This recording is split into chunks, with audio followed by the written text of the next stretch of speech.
bus amb escafandra presideix la façana principal del Teatre Museu Dalí de Figueres i des del balcó ens dona la benvinguda, alhora que sembla que ens vol fer un pregó abans d'entrar a la visita.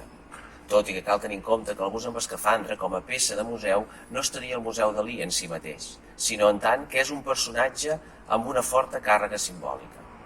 De fet, Salvador Dalí va concebre el que seria la plaça al voltant del museu i les mateixes façanes del Museu Dalí de Figueres com una mena d'obertura en una òpera. És a dir, un espai, un moment, uns instants on cada element que podem visualitzar i la relació que hi ha entre ells ens anticipen el clima i l'acció que viurem durant la visita.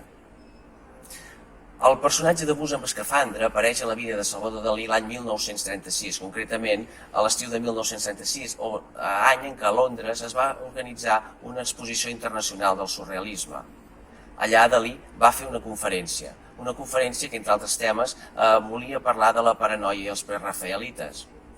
I per il·lustrar millor la conferència va decidir que voldria anar vestit amb un vestit de bus amb escafandra.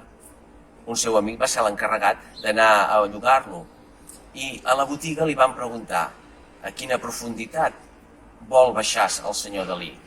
La resposta va ser el més profund del subconscient, per després, tot seguit, tornar a pujar ràpidament.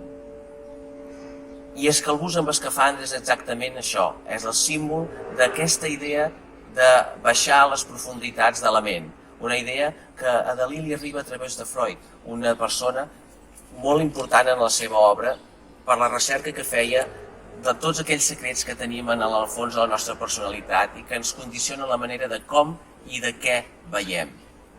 Per tant, el nostre personatge del balcó el que fa és avisar-nos. És un avís clar i contundent.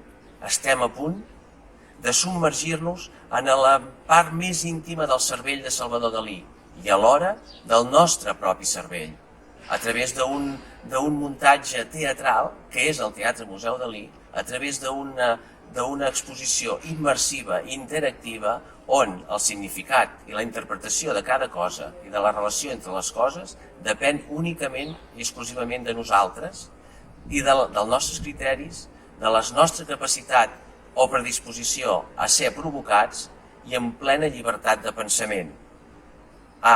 I evidentment, amb la predisposició a submergir-nos a la profunditat que cada un de nosaltres cregui oportú.